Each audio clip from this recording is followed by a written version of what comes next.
said that this process has been contaminated maliciously.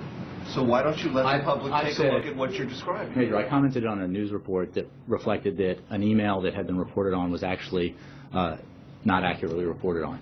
I have said more broadly that this is political. It is, you know, Republicans are fundraising off of it. Outside conservative groups are doing ads on it. You know, this is, you have reports that by your colleagues that the Speaker of the House is obsessed with it, and yet when he had the opportunity to look at the emails, he didn't even go.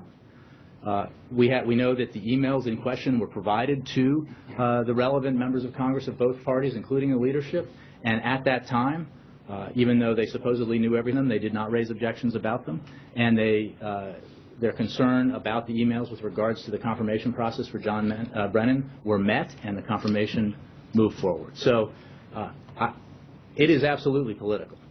And we have, in the course of this, been focused on what isn't political and what is essential, which is the fact that 4 Americans were killed, and we need to find those who are responsible and bring them to justice. Secondly, we need to take action to ensure that the inadequate security that clearly existed at the time, because we could not protect those 4 Americans, be looked at and addressed so that it doesn't happen again. And that is reflected in the ARB, led by Admiral Mullen and Ambassador Pickering, and their unsparing report, and in the fact that the State Department adopted every one of their recommendations. Might you release the emails? Again, we're looking at, as we have throughout this process, ways to provide as much information as possible. There are, there's the tradition, if you will, or the concern that dates back through administrations of both parties involving internal communications and deliberations. But we are, again, as we have throughout, working to provide more information.